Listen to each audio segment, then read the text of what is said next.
આજે આપણે કુલમ્બના નિયમનો હવે અભ્યાસ કરવાનો છે. તો કુલમ્બના નિયમની અંદર બે વિદ્યુતભાર હોય એ બે બિંદુઓ વિદ્યુતભાર વચ્ચે લાગતું બળ કેટલું તે આપણે ડિટેલમાં સમજીએ.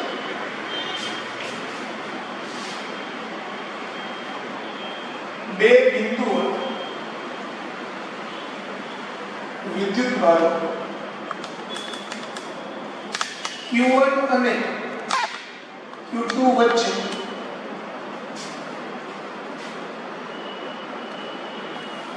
અંતર R હોય તથા તેમની વચ્ચે હવા અથવા શૂન્યાવકાશ હોય ત્યારે લાગતું બળ F બરાબર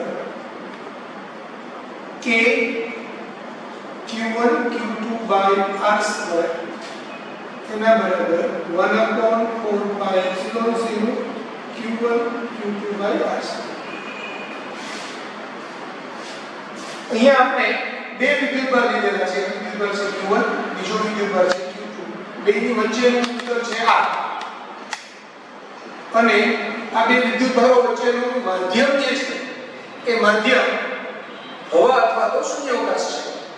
તો એની વચ્ચે લાગતું બળ એ તેમના વિદ્યુતભારના ગુણાકારના સમપ્રમાણમાં હોય, એટલે કે F is proportional to Q1 Q2 હોય અને તેમની વચ્ચેના અંતરના વર્ગના વ્યસ્ત પ્રમાણમાં હોય, એટલે કે F is proportional to 1/r square હોય.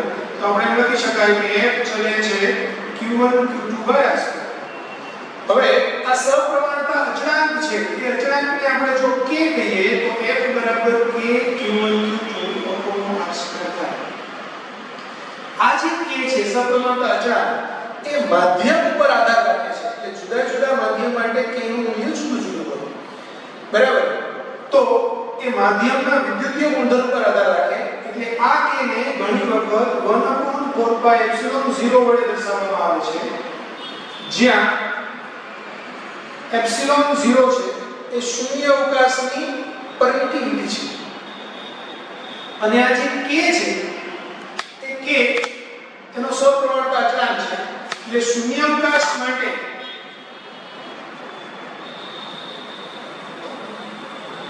k નું મૂલ્ય 9 × 10⁹ newton metre square by coulomb square છે. એપ્સિલોન 0 છે તેનું મૂલ્ય 8.85 ગુણાકારમાં 10⁻12 કુલમ્બ સ્ક્વેર ન્યૂટન -1 મીટર -2 છે. એપ્સિલોન 0 ને શૂન્યાવકાશ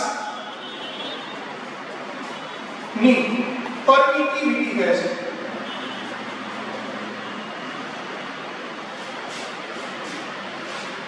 તો F બરાબર k Q1 Q2 by r square અથવા તો 1/4 pi epsilon 0 Q1 Q2 by r square. આ સૂત્ર જ્યારે બે વિદ્યુતભારો વચ્ચે શૂન્યાવકાશ અથવા તો હવા ત્યારે જ લાગુ પાડી શકાય. તો તરત બીજો ક્વેશ્ચન થાય, સર શૂન્યાવકાશ ન હોય તો શૂન્યાવકાશ ન હોય તો એના માટેનું પણ અલગથી સૂત્ર છે કે આપણે જોઈ લઈએ સાથે સાથે. આ જે સૂત્ર છે એ સૂત્ર બે વિદ્યુતભાર વચ્ચે લાગતા બળનું માત્ર મૂલ્ય આપે છે, એટલે કે અદિશ સ્વરૂપ છે. હવે અદિશ સ્વરૂપની અંદર આપણે દિશા નક્કી કરતા નથી, માત્ર આટલા બળનું મૂલ્ય રાખે. હવે આપણને ખ્યાલ છે કે બે ધન વિદ્યુતભારો હોય તો એમની વચ્ચે અપાકર્ષણ થાય. બે ઋણ વિદ્યુતભારો હોય એમની વચ્ચે પણ અપાકર્ષણ થાય. એક ધન હોય અને એક ઋણ હોય તો એમની વચ્ચે આકર્ષણ. હવે આપણે બળ આ સૂત્રની મદદથી શોધીશું. એ ધન અથવા તો ઋણ આવશે. જો બંને વિદ્યુતભારનું ધન લો તો અહીંયા બંનેની કિંમત ધન મૂકીશ.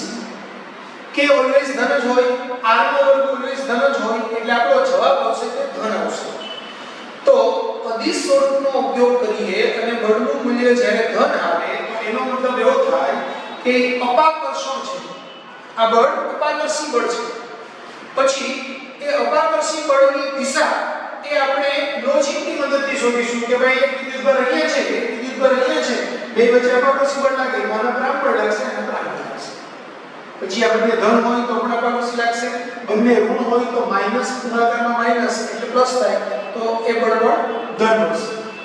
એક વિદ્યુતભાર ધન હોય અને બીજો વિદ્યુતભાર ઋણ હોય તો અહીંયા આપણે એકની કિંમત ધન મૂકીએ એકની કિંમત ઋણ મૂકીએ તો આપણો જવાબ ઋણ જવાબ એ એમ દર્શાવે છે કે આ બે વિદ્યુતભાર વચ્ચે આકર્ષી બળ છે.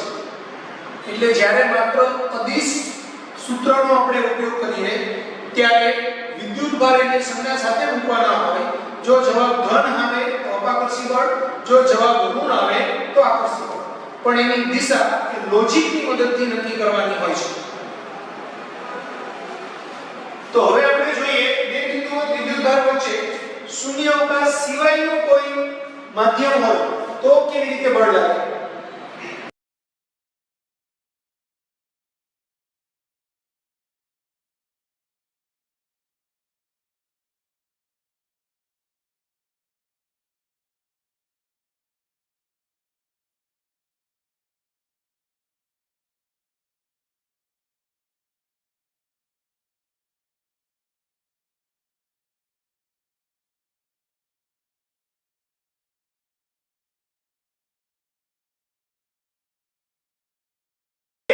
વિદ્યુતભાર વચ્ચે Q1 અને Q2 વચ્ચેનું અંતર r હોય તથા તેમની વચ્ચે શૂન્યાવકાશ સિવાયનું કોઈ માધ્યમ હોય એટલે કે k ડાઇલેક્ટ્રિક અચળાંક ધરાવતું માધ્યમ હોય તો તેમની વચ્ચે શૂન્યાવકાશ સિવાયનું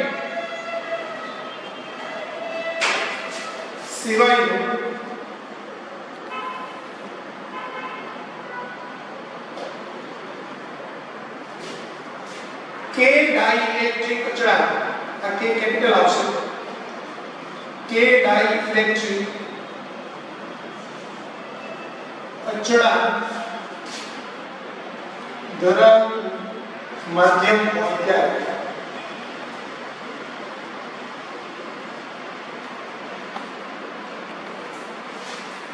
હવે જો એપ્સિલોન 0 ને આપણે શું કહેતા હતા તો કે શૂન્યાવકાશની પરમિટિવિટી.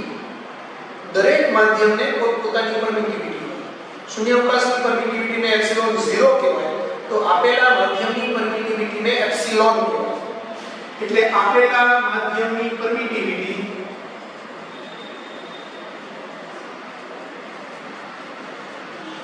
બરાબર એપ્સિલોન. હવે આ શૂન્યાવકાશની પરમિટિવિટી એપ્સિલોન 0 અને આપેલા માધ્યમની પરમિટિવિટી એપ્સિલોન તો એપ્સિલોન ના છેદમાં એપ્સિલોન 0 એટલે કે બેનો ગુણોત્તર એને સાપેક્ષ પરમિટિવિટી અથવા તો આપેલા માધ્યમનો ડાઇલેક્ટ્રિક અચળાંક k કહેવાય.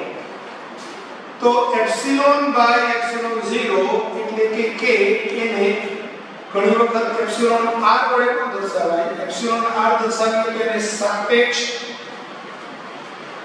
પરમિટિવિટી કહીએ છીએ અને જો આપણે k કહીએ તો એને ડાઇલેક્ટ્રિક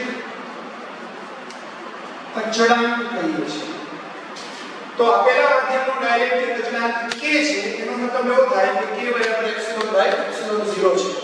આના પરથી આપણે એપ્સિલોન ની કિંમત k એપ્સિલોન 0 લઈ શકીએ છીએ. હવે આ બે વિદ્યુતભાર વચ્ચે લાગતું બળ તો એ 1/4 પાઈ એપ્સિલોન 0 ની જગ્યાએ શું લેવાનું આપેલા માધ્યમની પરમિટિવિટી એપ્સિલોન લેવાની. તો F બરાબર 1/4 પાઈ epsilon Q1 Q2 by r2 આવું સૂત્ર આવે. હવે એપ્સિલોન ની કિંમત હું k એપ્સિલોન 0 મૂકી શકું એટલે હું આમ પણ લખી શકું કે 1/4 પાઈ k epsilon 0 Q1 Q2 by r2. અહીંયા જો હું k ને 1/k ને બહાર લઈ લઉં 1/k ને હું બહાર લઉં અને પછી હું લખું કે 1/4 પાઈ epsilon 0 Q1 Q2 by r2 તો આ જે બ્રેકેટ વાળો ટર્મ છે એ ટર્મ શું થયું તો કે શૂન્યાવકાશ માં જો હવે વિદ્યુતભાર હોત અને એમની વચ્ચેનું પણ અંતર r જ હોત તો એમની વચ્ચે આટલું બળ લાગે F બરાબર 1/4πε0 q1q2/r² જેટલું. તો આ જે બળ છે એ બળ આપણે F0 વડે દર્શાવીએ તો આપણે એમ લઈ શકાય કે F0/k. આવો એક સૂત્ર પણ આપણે મળે. હવે આ સૂત્રનો અર્થ શું થાય?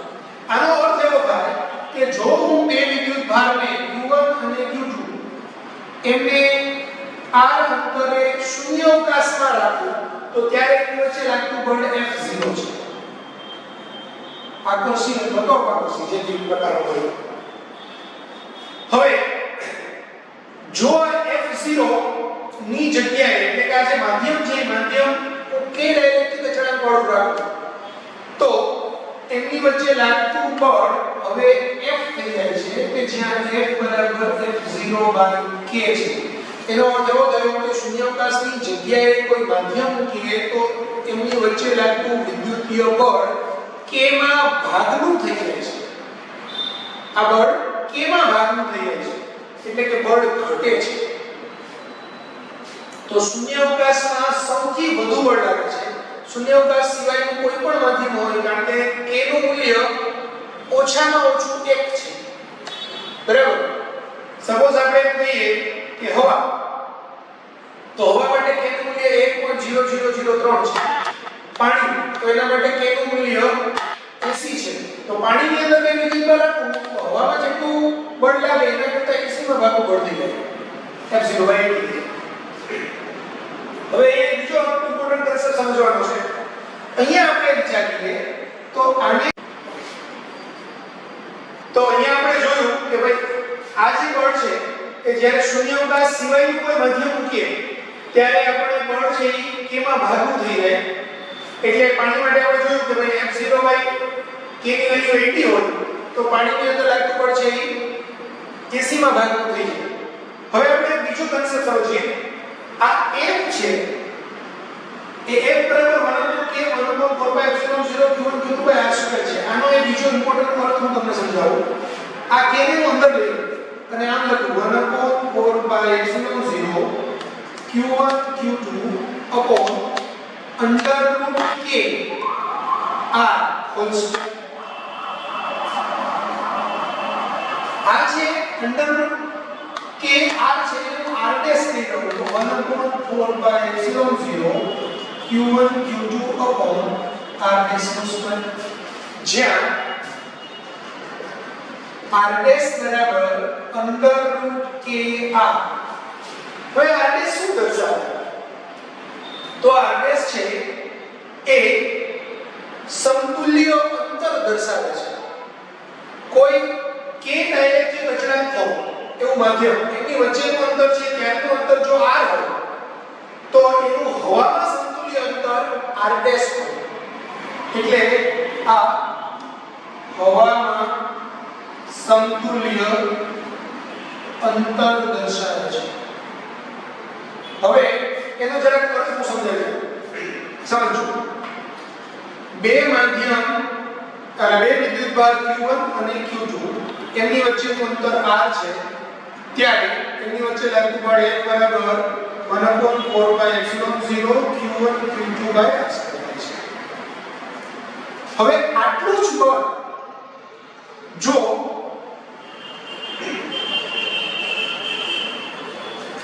q1 અને q2 એમની વચ્ચે r અંતર હોય અને એની વચ્ચેનું ડાયરેક્ટિક અચળાંક k હોય તો લાગતું બળ છે બરાબર 1/4πε0 q1 q2 upon √k r એનો સ્ક્વેર થાય. તો હવાની અંદર આ k ડાયરેક્ટિક અચળાંક વાળા માધ્યમની જગ્યાએ હવામાં બે વિદ્યુતભારને કેટલા અંતરે રાખો તો મને આટલું બળ મળે. તો એ √k r એટલે આપેલા માધ્યમની અંદર એનું સમતુલ્ય અંતર r ડેશ થાય. r ડેશ નું મૂલ્ય અંદર √k r થાય. અને એને આપણે આમ લખવું તો આપણે લખી શકાય કે r ડેશ બરાબર √k r તો r બરાબર r ડેશ upon √k. હવે r બરાબર r' upon root k નો મતલબ શું? તો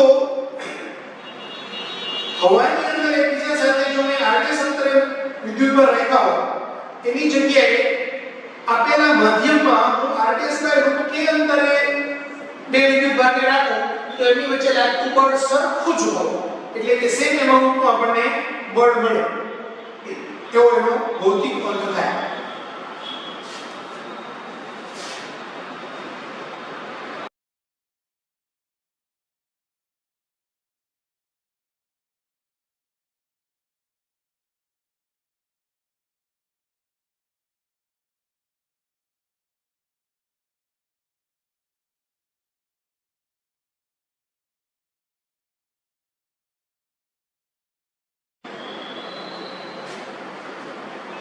આપણે વિચારીએ કે આ બે વિદ્યુતભારો વચ્ચે Q1 આ Q2 એમની વચ્ચેનું અંતર r છે અને ત્યારે હવા છે. આ બે વિદ્યુતભાર Q1 અને Q2 એમની વચ્ચે k ડાઇલેક્ટ્રિક અચળાંકવાળું માધ્યમ છે અને એમની વચ્ચેનું અંતર r' છે. તો r' ના કયા મૂલ્ય માટે આમની વચ્ચે લાગતું બળ અને આમની વચ્ચે લાગતું બળ સમાન થાય? તો અહીંયા આ બે વચ્ચે લાગતું બળ એ 1/4πε0 q1 q2/r² અને અહીંયા 1/4πk⁵0 q1 q2/r². તો આ 1/4πε0 q1 q2/r² અહીંયા બી 1/4πε0 q1 q2 કેન્સલ થશે, એટલે અહીંયા 1/r² બચશે, અહીંયા 1/kr² બચશે, એટલે kr² બરાબર r² થાય. તો k √kr r' બરાબર r થાય. તો આ r છે એ q1 અને q2 વચ્ચે હવામાં લાગતું બળ છે, એટલે હવામાં અંતર છે. એટલું જ બળ, જેટલું હવામાં બળ લાગે છે એટલું જ બળ મારે બે વિદ્યુતભારને k ડાઇલેક્ટ્રિક અચળાંકવાળા માધ્યમની અંદર r' અંતરે રાખવાથી મળતું હોય તો આ r બરાબર √kr' એ એનું સમતુલ્ય અંતર થાય કે હવામાં r અંતરે જેટલું બળ લાગે છે એટલું જ બળ મારે r' અંતરે આપેલા માધ્યમમાં લાગે છે, તો એની વચ્ચેનું રિલેશન r બરાબર √kr' થાય. તો r' ને સમતુલ્ય હવાનું અંતર r એ √kr' જેટલું થાય. હવે આનો એક બીજો કન્સેપ્ટ ઉલટો પણ છે, એને હું જરા સમજાવી દઉં. હવે હું એમ કહું કે બે માધ્યમ આંચ પણ ઊંધું. હું એમ કહું કે q1 q2 અહીંયા q1 q2 અહીંયા k ડાઇલેક્ટ્રિક અચળાંકવાળું માધ્યમ છે પણ આ અંતર r છે. જો આ અંતરે આપેલા k ડાઇલેક્ટ્રિક અચળાંકવાળા માધ્યમમાં બે વિદ્યુતભારને રાખું ત્યારે જેની વચ્ચે જેટલું બળ લાગે એટલું જ બળ હવામાં કેટલા અંતરે રાખે તો મળે બને. તો એવું મારે જોઈતું હોય તો હું અહીંયા શું લખીશ કે આની વચ્ચે લાગતું બળ એ 1/4πk⁵0 q1 q2/r² મળશે. એટલું જ બળ અહીંયા આમની વચ્ચેનું અંતર હવે હું r' કહીશ, કારણ કે જે શોધવાનું છે તે આપણે r' કહીએ છીએ અને જેમાં આપણે જેટલું બળ છે એ સમતુલ્ય બળ એ મારે એટલું શોધવું છે, તો આ અંતરને હું r' કહીશ. તો આ 1/4πε0 હવામાં છે એટલે અહીંયા k નહીં આવે, q1 q2/r². તો અહીંયા 1/r² બરાબર 1/kr². તો r' બરાબર √kr. શોધીએ તો r' બરાબર r/√k. ઓકે. તો માટે r' બરાબર √kr થાય. અને અહીંયા બી જો આપણે r' ને સૂત્રનો કરતા કરીએ ને તો r' બરાબર r/√k. એટલે આ જે અંતર છે એ હવામાં રહેલા બે વિદ્યુતભાર જેટલું જ બળ k ડાઇલેક્ટ્રિક અચળાંકવાળા માધ્યમમાં ઉત્પન્ન કરવું હોય તો તો તેમની વચ્ચે r/√k જેટલું અંતર રાખવું પડે તો બેને બળ સંગાથે. જ્યારે અહીંયા k ડાયરેક્ટિક અચળાંકવાળા માધ્યમની વચ્ચે r અંતર હોય ત્યારે જેટલું બળ લાગે છે એટલું જ બળ હવામાં બે વિદ્યુતભારને કેટલા અંતરે રાખવું પડે તો એ બે બળને સરખાવવું તમારે જે શોધવાનું છે એનું r' કહું તો r' √kr. આ બંને ટાઈપના ક્વેશ્ચન પૂછાય છે એટલે આપણે કન્સેપ્ટ વાઇઝ ક્લિયર હોવા જોઈએ કે તમને કયું અંતર પૂછ્યું છે. હવામાં છે બે વિદ્યુતભાર અને માધ્યમમાં કેટલા અંતરે મૂકી એ પૂછ્યું છે અથવા માધ્યમનું અંતર આપેલું છે અને હવામાં કેટલા અંતરે રાખીએ તો એટલું જ બળ મળે એ પૂછેલું છે. તો આ બે અલગ અલગ ટાઈપના ક્વેશ્ચન થાય. આવી રીતે આપણે એને સોલ્વ કરી શકીએ.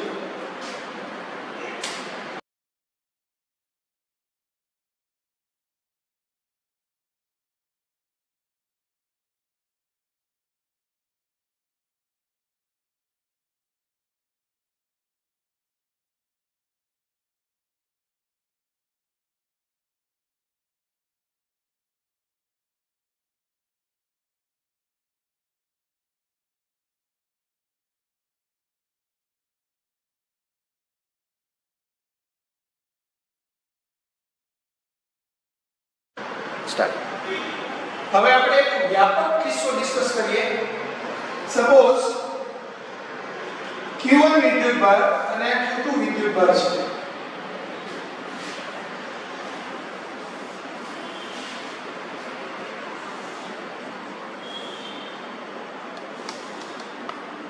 અહીંયા એક માધ્યમ છે જેનો ડાઇલેક્ટ્રિક અચળાંક K1 છે. આ બીજું માધ્યમ છે જેનો ડાઇલેક્ટ્રિક અચળાંક K2 છે. આનો ડાઇલેક્ટ્રિક અચળાંક K3 છે અને આનો ડાઇલેક્ટ્રિક અચળાંક K4 છે. હવે આ Q1 વિદ્યુતભારથી આ K1 માધ્યમ જ્યાં પૂરું થાય છે ત્યાં સુધીનું અંતર r1 છે. અહીંથી આ અંતર r2 છે એટલે કે K2 માધ્યમની જાડાઈ r2 છે. આ અંતર r3 છે અને આ અંતર r4 છે. r4 વિદ્યુતભાર સુધીનું અંતર જ r4 છે. અહીંયા વિદ્યુતભાર થી અહીંયા સુધીનો r1 r2 r3 અને અહીંથી વિદ્યુતભાર સુધીનું અંતર r4 છે. હવે Q1 અને Q2 વિદ્યુતભાર વચ્ચે લાગતું બળ આપણે શોધવું છે. તો એક્ચ્યુઅલી કુલમ્બના નિયમનું આ સૌથી વધુ વ્યાપક સૂત્ર છે. આના પરથી તમારે કોઈ પણ કેસમાં ગમે તેમ વિદ્યુતભારો હોય તો એમની વચ્ચે લાગતું બળ શોધી શકો. તો F બરાબર 1/4πε0 Q1 Q2 અપોન. હવે આ જે r અંતર છે એનું હવામાં સમતુલ્ય અંતર √k1 r1 થાય. એટલે આપણે આમ લખી શકાય √k1 r1 વત્તા આમની માટે √k2 r2 વત્તા √k3 r3 વત્તા √k4 r4. જો એક માધ્યમ હોય તો dash dash dash √k r1. તો આ આપણું વ્યાપક સૂત્ર છે. એટલે કોઈ પણ બે વિદ્યુતભારો વચ્ચે એક માધ્યમ હોય જેના ડાઇલેક્ટ્રિક અચળાંકો અનુક્રમે K1 K2 K3 dash dash dash k હોય તો એની વચ્ચે લાગતું બળ F બરાબર 1/4πε0 Q1 Q2 upon √k1 r1 plus √k2 r2 dash dash dash √k rn2 એવું થાય. હવે આનો એક બીજો ખાસ કિસ્સો જોઈ લઈએ. એ સૂત્ર તરીકે જો યાદ રાખશું આપણે. એક વિદ્યુતભાર Q1 છે, બીજો વિદ્યુતભાર Q2 છે. આમની વચ્ચે કુલ અંતર r છે અને એમની વચ્ચે હવા છે. હવે આ બે વિદ્યુતભાર વચ્ચે હું d જાડાઈનો અથવા તો જો t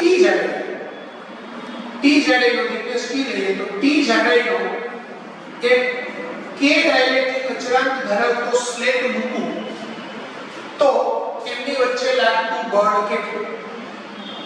તો અહીંયા આ કિસ્સામાં F બરાબર 1/4πε0 Q1 Q2 અપોન હવે સમજો અહીંયા આપણે આમ વિચારવાનું કે અહીંયા હવા કેટલી છે તો કે હવા આટલી જાડાઈમાં હવા છે આટલી જાડાઈમાં હવા છે તો આ બે જાડાઈનો સરવાળો કેટલો થાય તો કે r - t જેટલો થાય એટલે અહીંયા બ્રેકેટમાં લખશું r - t હવે આપણું જે સૂત્ર ઉપરનું છે અંડર રૂટ k1 તો હવા માટે તો k બરાબર 1 હોય એટલે અંડર રૂટ k1 એટલે 1 આવશે તો 1 * r - t વત્તા અંડર રૂટ k2 t એટલે અંડર રૂટ આટલું k2 એટલે કે છે તો k t એનો હોલ સ્ક્વેર આવો આપણું સૂત્ર છે r - t વત્તા અંડર રૂટ k t એનો સ્ક્વેર એને એક્ઝેક્ટ આપણે તારવવું હોય ઉપરના સૂત્રોથી પરફેક્ટ રીતે તો આપણે આમ તારવી શકાય કે ભાઈ હું આ ડિસ્ટન્સ ને ત્રણેયને છે અલગ અલગ રીતે બતાવી દઉં r1 છે r2 છે અને r3 છે તો હું સૂત્ર શું લખું 1 બરાબર 1/4πε0 q1 q2 upon under root k1 r1 square sorry k1 r1 વત્તા under root k2 r2 વત્તા under root k3 r3 whole square તો આ 1/4πε0 q1 q2 હવે અંદર રૂટ k1 એટલે હવા છે એટલે 1 r1 પ્લસ અંદર રૂટ k2 એટલે k r2 અને અંદર રૂટ 1 r3 હોલ સ્ક્વેર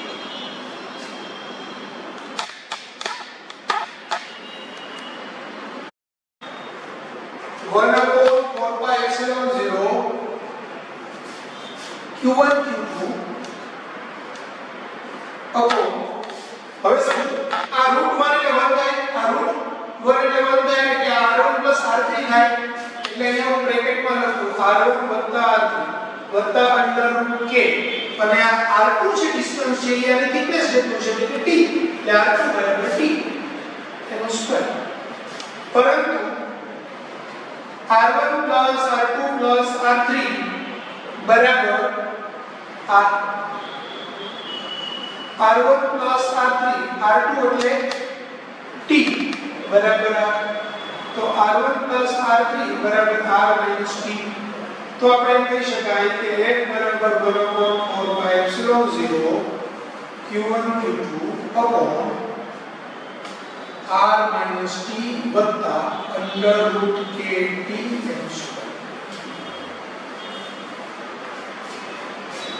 તો આ બી ઇમ્પોર્ટન્ટ સૂત્ર છે આ બંને સૂત્રો આપણને ટેક્સ્ટ બુકમાં ક્યાંય જોવા નહીં મળે પણ કન્સેપ્ટ વાઇઝ ખૂબ જ કામના છે આ આપણું વ્યાપક સૂત્ર છે આની મદદથી જ આપણે બધા ક્વેશ્ચન સોલ્વ કરી શકીએ કેપેસિટન્સ ની અંદર જ્યારે જરૂર પડશે ત્યારે આપણે આ સૂત્રનો યુઝ કરશું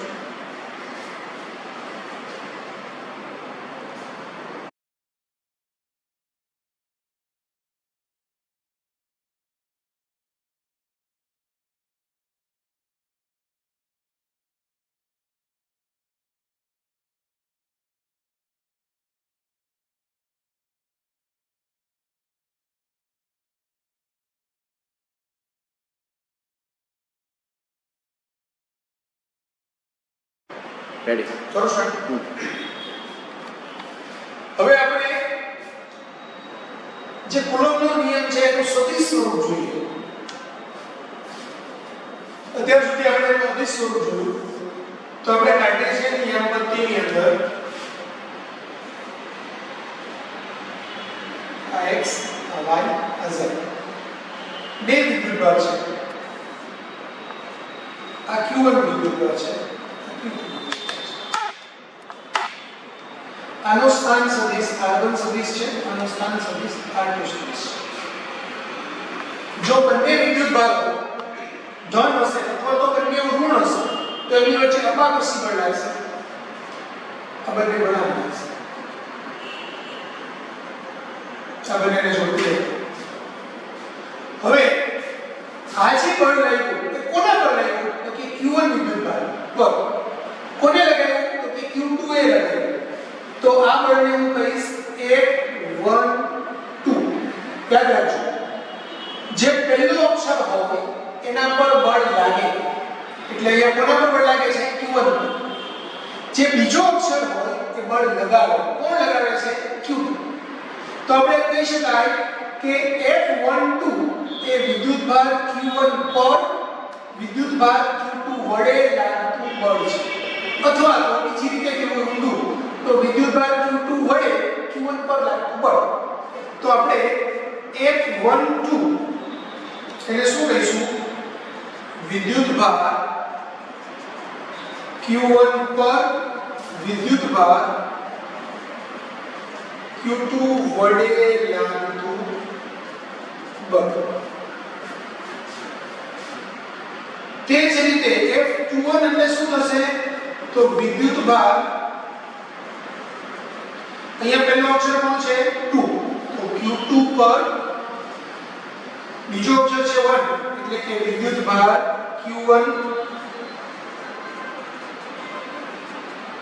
વડે લાગતું બળ. હવે સમજો આપણે F12 શોધ્યું. તો F12 સદિશ એટલે 1/4πε0 Q1 Q2 અપો. હવે કે વચ્ચે નું અંતર મૂકું તો હું લખી શકું 1/r12 નો સ્ક્વેર. r12 કેરેટ એટલે r12 સદિશ છેદમાં એનું મૂલ્ય r12. તો એને હજુ હું લખવું હોય તો લખી શકું 1/4πε0 Q1 Q2 upon r1 સદિશ માઈનસ r2 સદિશ ના માનાંકનો વર્ગ ગુણાકારમાં r1 સદિશ માઈનસ r2 સદિશ છેદમાં એનું માનાંક r1 સદિશ માઈનસ r2 સદિશ. હવે i માનાંકનો વર્ગ છે, i માનાંક છે એટલે એનો આપણે ઘન કરવો તો કરી શકાય. તો આપણે લખી શકાય કે F12 સદિશ બરાબર 1/4πε0 Q1 Q2 upon r1 સદિશ માઈનસ r2 સદિશ ના મૂલ્યનો ઘન r1 સદિશ માઈનસ r2 સદિશ. હવે સાહેબ અહીંયા આપણે બંને વિદ્યુતભારને ધન કરેલા છે. જો વિદ્યુતભાર ધન ન હોય તો વિદ્યુતભાર ધન ન હોય બંને ઋણ હોય તો પાછું આ આવશે કારણ કે માઈનસ x પ્લસ થઈ જવાનું છે. એક વિદ્યુતભાર ઋણ હોય તો અહીંયા હું માઈનસ ની સાઈન મૂકું, એ માઈનસ ની સાઈન અંદર જાય એટલે આ માઈનસ થાય આ પ્લસ થાય એટલે r2 r1 એટલે ઓટોમેટિક એની દિશા છે આમ છે એની જગ્યાએ આમ થઈ જશે. એટલે આપણી દિશા ઉલટાઈ જશે એટલે આપણને સદિશ સ્વરૂપમાં હંમેશા સાચી જ દિશા મળે. તો અદિશ સ્વરૂપની અંદર આપણે મૂલ્ય સૂત્રથી શોધવાનું હોય, દિશા લોજિકથી નક્કી કરવાની. જ્યારે સદિશ સ્વરૂપની અંદર ઓટોમેટિક તમને સદિશની દિશા મળી જ જાય. એટલે ત્યાં તમારે પછી દિશા અલગથી શોધવાની હોતી નથી. આપણે માત્ર આ ધ્યાન રાખવાનું છે કે r12 એટલે 1 થી 2 ની દિશામાંનો સદિશ નથી, 2 થી 1 ની દિશાનો સદિશ છે. અને r21 એટલે 1 થી 2 ની દિશાનો સદિશ છે. આટલું યાદ રાખશું તો આપણને કોઈ પ્રશ્ન નહીં આવે. આપણે આને પણ ગોખવાની જરૂર નથી. આપણે ત્રિકોણના નિયમથી જવાનું કે આ પહેલો સદિશ આ બીજો સદિશ તો આનો પરિણામી સદિશ. એના પરથી r12 કરીએ એટલે r1 r. તો આપણે યાદ રાખો F12 હોય તો એ 1 2 છે તો છેલ્લા પરિણામની અંદર અહીંયા બી 1 થી 2 એટલે r1 r2 અહીંયા બી r1 r2 આ કરવાનું છે. હવે આ જ રીતે F21 લખીએ તો શું લખાય 1/4πε0 Q1 Q2 અહીંયા r2 સદિશ માઈનસ r1 સદિશ ના મૂલ્યનો ઘન r2 સદિશ માઈનસ r1 સદિશ. આના પરથી આવું પણ લખી શકાય કે F12 સદિશ બરાબર માઈનસ F21 સદિશ. એટલે કે વિદ્યુતભાર પર જે બળો લાગે છે એ બંને બળો છે એ ન્યૂટનના ગતિના ત્રીજા નિયમનું પણ પાલન કરે છે.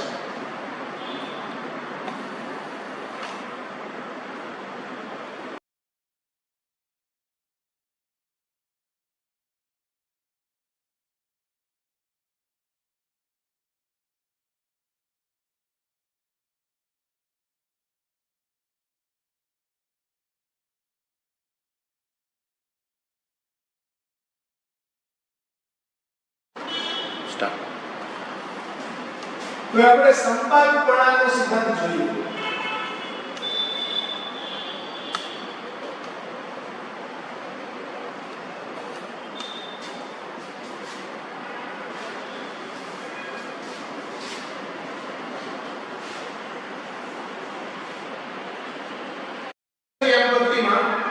જુદા જુદા વિદ્યુતભાર આવેલા છે Q1 Q2 Q3 Qn અને અહીંયા એક વિદ્યુતભાર છે Q0.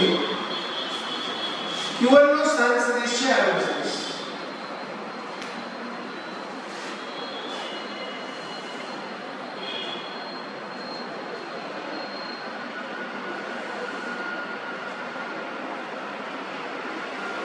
Q2 નો સ્થાન સદિશ R2 સદિશ, Q3 નો સ્થાન સદિશ R3 સદિશ છે Qn નો સ્થાન સદિશ Rn સદિશ અને Q0 છે એનો સ્થાન સદિશ R0 સદિશ. હવે આ Q0 પર બાકીના બધા વિદ્યુતભારો વડે લાગતું બળ મારે શોધવું છે. તો Q1 પણ એના પર બળ લગાડશે. જો Q1 ની Q0 બંને ધન હશે તો એના ઉપર અપાકર્ષી બળ લગાવશે એટલે આકર્ષી બળ લગાવશે. એવી જ રીતે Q2 પણ એના Q0 પર બળ લગાવશે, Q3 પણ Q0 પર બળ લગાવશે, Qn પણ Q0 પર બળ લગાવશે. તો Q0 પોતે કેટલું એક્સપીરિયન્સ કરશે બળ? તો Q0 એ દરેક વિદ્યુતભાર વડે ઉદ્ભવતા સ્વતંત્ર બળોના સદિશ સરવાળા જેટલું બળ અનુભવશે. એટલે Q0 પર લાગતું બળ એ બાકીના તમામ વિદ્યુતભાર વડે એના પર જે સ્વતંત્ર બળ લાગે છે એના સદિશ સરવાળા જેટલું પરિણામી બળ લાગે. આને સંપાતપણાનો સિદ્ધાંત કહેવાય. જ્યારે એક કરતા વધુ વિદ્યુતભાર હોય ત્યારે કોઈ એક વિદ્યુતભાર પર લાગતું પરિણામી બળ એ બાકીના દરેક વિદ્યુતભાર વડે તેના પર લાગતા સ્વતંત્ર કુલંબ બળના સદિશ સરવાળા જેટલું હોય છે. અને સંપાતપણાનો સિદ્ધાંત કહેવાય. તો એને આપણે સમજાવવું હોય તો સમજાવી શકાય કે Q0 પર લાગતું પરિણામી બળ એને આપણે F0 કહીએ. તો આ F0 એ F01 એટલે કે Q0 પર Q1 વડે લાગતું બળ વત્તા F02 એટલે કે Q0 પર Q2 વડે લાગતું બળ વત્તા F03 એટલે Q0 પર Q3 વડે લાગતું બળ ડેશ F08 એટલે Q0 પર Qn વડે લાગતું બળ. હવે બધાની આપણે કિંમત મૂકી દઈએ તો K Q0 Q1 upon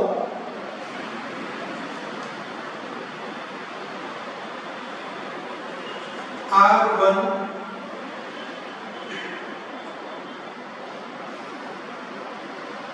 Q0 એનો સ્ક્વેર કરો R01 વત્તા K Q0 Q2 R02 નો વર્ગ R02 સદિશ K Q0 Q1 upon R0 નો સ્ક્વેર R01 સદિશ. આ બધામાંથી આપણે K Q0 કોમન કાઢી લઈએ.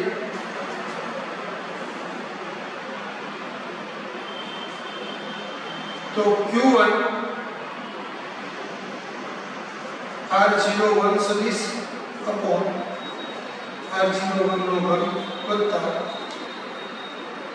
Q2 R02 સદિશ છેદમાં R02 નો મૂલ્ય ડેશ Qn R0n સદિશ છેદમાં R0n નો આમ આપણે દર્શાવીએ. અને એને આપણે સિગ્માના સ્વરૂપમાં લખવું હોય તો KQ0 sigma I is equal to 1 થી n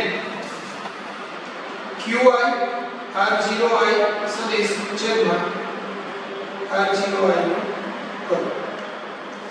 આવી રીતે દર્શાવીએ.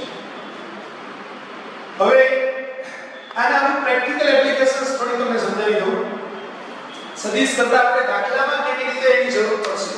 સપોઝ હું એમ કહું કે તમને આ રીતે આપ્યું હોય ત્રિકોણ, આપણે ચોરસ આપેલો, ચોરસના દરેક ઉપર છે q વિદ્યુત બળ છે, તો એના કોઈ એક વિદ્યુત ભાર પર લાગતું બળ શોધો. આવું હોય તો આના વડે આના પર અપાકર્ષી બળ આમ લાગશે, આના વડે આના પર અપાકર્ષી બળ આમ લાગશે, આના વડે આના પર અપાકર્ષી બળ આમ લાગશે. હવે આ ત્રણે ત્રણ બળનો મારે સદિશ સરવાળો કરવો પડે ત્યારે મને આના પર લાગતું બળ મળે. તો આના વડે આના પર લાગતું બળ એ F બરાબર kq1q2r2 સૂત્ર મુજબ kq2 હવે સપોઝ હું કહું કે બધાની લંબાઈ l છે તો આ l સ્ક્વેર થશે. હવે આના પર બળ લાગશે તો F બરાબર kq2 l સ્ક્વેર, અહીંયા બી એક બળ લાગશે. હવે આ અંતર કેટલું થશે તો આ l છે એટલે આ √2l થાય પાયથાગોરસના પ્રમેય મુજબ. તો આ √2l થાય એટલે અહીંનું બળ થશે F' એ kq2 √2l2 એટલે કે kq2 2l2.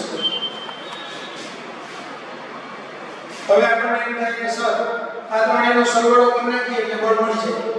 તો ત્રણેયનો સરવાળો નથી કરવાનો, શું કરવાનું છે? સદિશ સરવાળો. તો એનો ત્રણેયનો જો હું સદિશ સરવાળો કરું તો જ મને પરિણામી બળ મળે. એટલે મારે આ ત્રણેયનો સદિશ સરવાળો કરવો પડે. હવે સમજો આ બે બળ સરખા મૂલ્યના છે એટલે જો એનું પરિણામી બળ શોધવું તો મને આ જ દિશામાં મળવાનું છે. હવે આની દિશા આ f' ની દિશા અને આ બેના પરિણામી સદિશની દિશા એક જ થશે. એટલે એનો પછી અદિશની જેમ સરવાળો કરી શકો, કારણ કે જ્યારે બે સદિશો એક જ દિશામાં હોય તેના મૂલ્યોનો સીધો સરવાળો. એટલે પહેલા મારે આ f અને આ f એ બેનો એટલે હું f1 ને f2 કહું તો મારે f1 ને f2 નું પરિણામી બળ f ડબલ ડેશ શોધવું પડશે. તો f ડબલ ડેશ એટલે શું થશે? આ બે પરસ્પર લંબ રૂપે છે તો √f1² + f2² થશે. પણ આ બેના મૂલ્યો તો સરખા જ છે એટલે આપણે એને આમ કહી શકાય કે f² + f² એટલે √2f એટલે કે √2 f એટલે kq2 l2. હવે આ f' અને f ડબલ ડેશ નો અદિશની જેમ સરવાળો થશે કારણ કે આ બંને એક જ દિશામાં છે. તો હું એમ કહું કે પરિણામી બળ f ટ્રિપલ ડેશ તો એ f' + f ડબલ ડેશ થાય એટલે કે kq2 2l2 + √2 kq l2 થાય એટલે kq2 l2 1 + 2√2/2 આવો આવશે. હવે બીજો ક્વેશ્ચન આપણને એમ થાય કે આ જે ચોરસ છે એ ચોરસની જગ્યાએ હું માત્ર એટલું કહેવું કે આને લંબચોરસ બનાવું. આ બે બાજુની લંબાઈ a છે, આની b છે. ચારે ચાર ખૂણા ઉપર q વિદ્યુત બળ છે. તો શું થશે? તો સર પહેલા જેવું આના નાના વચ્ચે જે બળ લાગશે તે kq2/d² લાગશે. આના નાના વચ્ચે જે બળ લાગશે તે kq2/s² બળ લાગશે. અહીંયા જે બળ લાગશે આ ડિસ્ટન્સ ને જો હું r કહું તો આ r બરાબર શું થશે? √s² + b² થશે. તો અહીંયા જે બળ લાગશે એ kq2/r² એટલે s² + b². હવે પાછું આપણે આનું નાનું જે બળ આવશે એ કેટલું આવશે? પરિણામી બળ. આ બેના પરિણામી બળને સપોઝ હું એમ કહું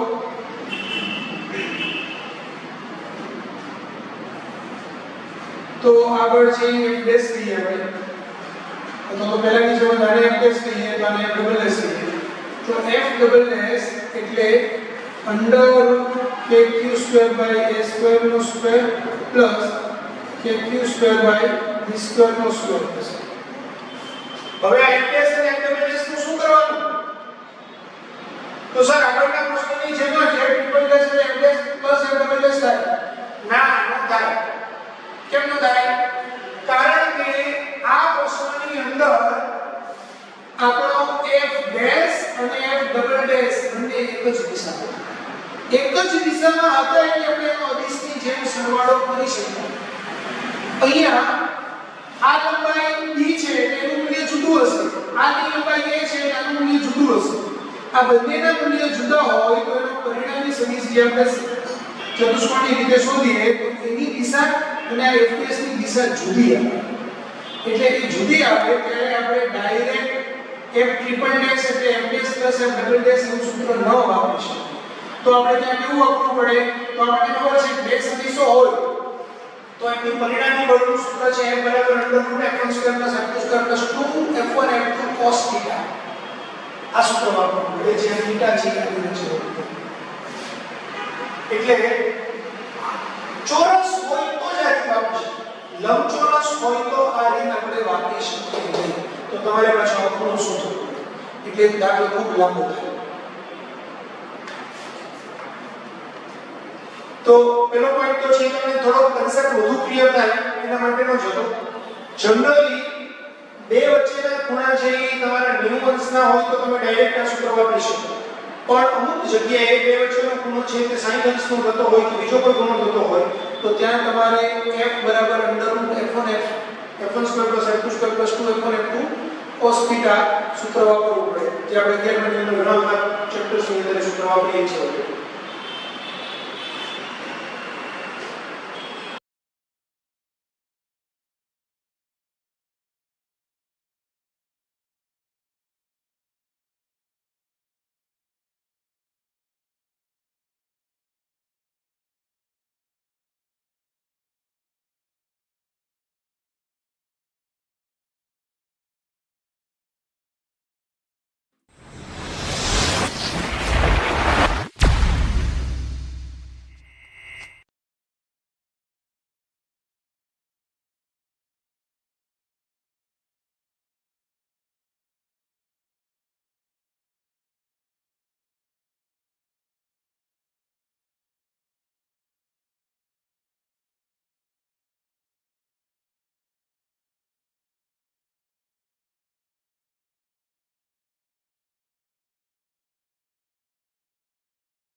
જ્યાં તમારે ફૂલ સ્ક્રીન બોર્ડની સ્ક્રીન આવે ત્યાં તમારે પોઝ કરવાનું અને પોઝ કરીને પછી એ આખા બોર્ડમાં જે લખાણ લખેલું છે તેમાંથી તમારે જે નોટમાં લખવાનું હોય તે લખી લેવાનું.